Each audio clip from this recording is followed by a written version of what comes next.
Hey guys, let's talk about tonight's episode of Flash. So, we're into the second episode of this series. And, a lot of times you wait to see what the pilot's going to be like.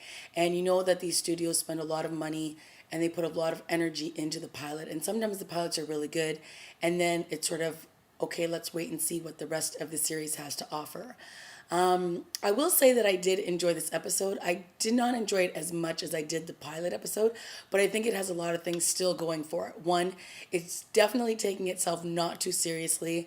The way that Barry is doing the voiceovers at the beginning, he's very fun, he's very quirky, and I think that that just again plays up the not so serious nature that the show is taking itself in, but yet it's dealing with some serious subject matter. In this episode, we are dealing with Barry, the Flash, trying to take down this man who is able to clone himself. And this man, his target is a gentleman who works at, his name is Simon Stagg, and he works at this company that he used to work for. And he basically wants to kill Simon Stagg because he stole his one of his products, and now he's making millions off of it, and his wife died as a result of him being able to steal this his idea and run with it. And so he has a lot of anger towards Simon, let's just say. And what's cool is that he's able to regenerate himself, so he's able to multiply into many other versions of himself and create his own little army to try to take down Simon or anybody that gets in his way. So I thought it was a really cool case of the week that they had, and I thought it was definitely made it more interesting when he kept multiplying it. It made it more difficult for Barry to try to take him down. One of the things I really did like about this episode was the building of the relationship between Joe West, which is the detective, and Barry. And Joe pretty much raised Barry once his father was wrongfully accused of killing his mother. And Barry has been very adamant since day one that his father was not the one who did this, that he saw a man in the lightning, and he's the one who killed his mom, and that his dad had nothing to do with it. But of course, he's an 11-year-old boy, and no one's going to listen to him. They're just going to think that he's making up this stuff. And even Joe, doesn't believe him, and he's very adamant about him not going and not being able to see his father in prison.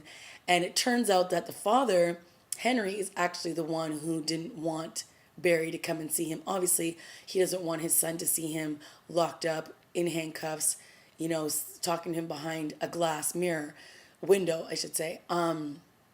So, it was a very interesting dynamic between Joe and Barry in this episode. And what I really liked about last week's episode was that Joe found out. Thank goodness. It wasn't one of those, is he going to find out in the 9th, 10th episode whether that Barry has this special power? He found out right away, which I thought was great.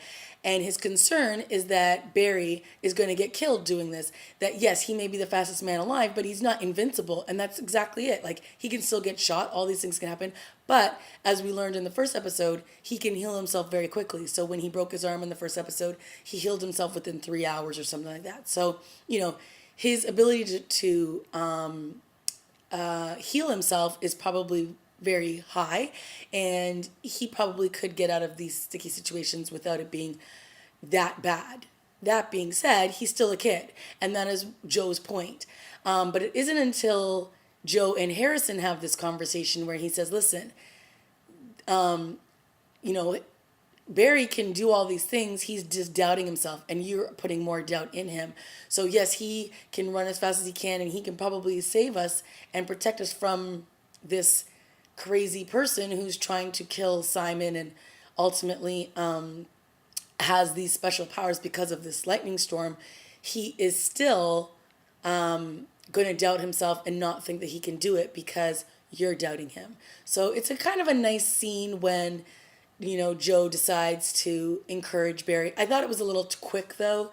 That's my only problem. It's like we went kind of really, like he did like a 360 in this episode. He was so adamant that he not do this and that he be careful, and then all of a sudden he just flipped the script and was like, yeah, you can do it. You can handle this criminal and all that he might throw at you. So it was a little bit of a quick turn, and I thought that Joe is right to be nervous and be worried about him because he does look at him as a son. And one of the things that was very powerful in this episode was when Barry was telling him again that he's not his father. When they had the flashback when he was young, and he was like, "I hate you," because he wouldn't let him go see his dad. And then as an adult, he's still saying, "You're not my dad. You know, stop acting like you are, and I can do whatever I want, and you're not going to stop me." And it's sort of like him stomping his foot. So by the end of the episode, when they're sharing, 3 boxes of pizza with each other, and Barry basically says to him, "I know I told you that you weren't my dad, but that's not true because you're the one who, you put me to bed, you clothed me, you took me to university, you did everything that a father would do. You taught me how to ride a bike and how to drive." So it was a really nice moment between the two of them because, yeah, he might not be your biological father, but he's raised you since the age of 11 and he did all the important things that a father is supposed to do. So that was a really nice scene between the two of them. I still think some of the scenes between the members of Star's Lab and Barry are a little clunky, but I think there's room to work on that. And the scenes between him and Iris, I just want them to be a little stronger. I personally like that she's going to start to investigate this, and it gives her more of a purpose on the show because right now she just pops in a couple scenes, she kisses her boyfriend Eddie, and it's just a little too like heavy-handed that they're in this relationship and it's everything's in front of Barry, so it feels a little too forced and too contrived for me. And I think if the series wants us to root for Iris and Barry as a couple, they're going to need to do a lot better job than just sticking them in a couple scenes and her going, "You look like you have something you want to tell me. What is it?" And when she says to him, "I've known you since we were 11 and we shared a room across the hall and I know all these things about you," but then you don't know that he's in love with you, it just seems a little too really. Why wouldn't you know that? If you know every single emotion that he has, why wouldn't you know that he is fully in love with you? So I think the show needs to do a better job of having the scenes between them be stronger and not just surface level conversations and deeper, if we're to believe that one, she's the love of his life, and that two, she's ultimately supposed to be the woman he's supposed to end up with. Because I'm not a big fan of love triangles, especially when you don't see one of them develop from before. Like we just know 9 months later she's in a relationship with this guy, and every once in a while he comes into a room and she kisses him. Like that to me, a relationship does not make. So you need to show me why she's in this relationship with Eddie, and you need to now show me why these two, or why he at least, is so madly in love with her, and maybe why it's so one-sided. But we're only into the second episode, but these are the moments where it's most important, where I need to believe the chemistry between the two of them, and I think it's there, but you need to develop it more on screen. I will say that Harrison is a very, very interesting character.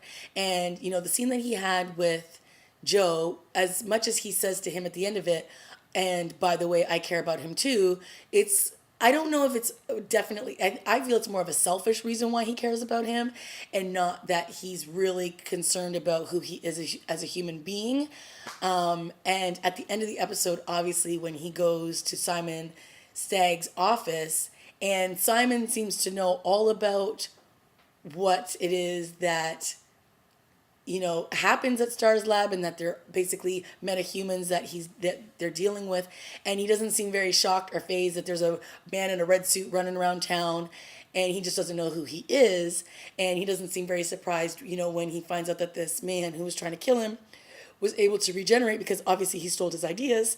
But the fact that Harrison then just stabs him so violently and basically says, "I need to be able to protect the man in the mask, the Flash," was very interesting. So, we already know that there's something about him from the end of last week's episode, but now that we know that he's just willing to kill, murder anybody, is very interesting. And I have a feeling that the character, what's her name's character? Is it Nora? No, Caitlin, who works in the lab. Her fiance, because I don't think it was her husband, her fiance that died isn't really dead, and that Harrison probably had a hand in his disappearance at this point. Should be very interesting.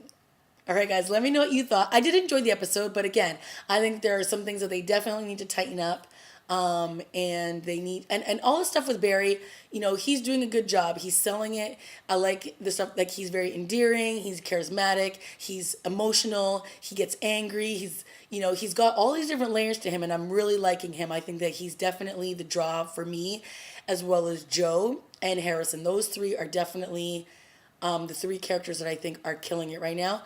But the other characters that are surrounding them definitely need work. But I did enjoy the case of the week, and I'll be interested to see how the story moves forwards next week. All right, guys, let me know what you thought.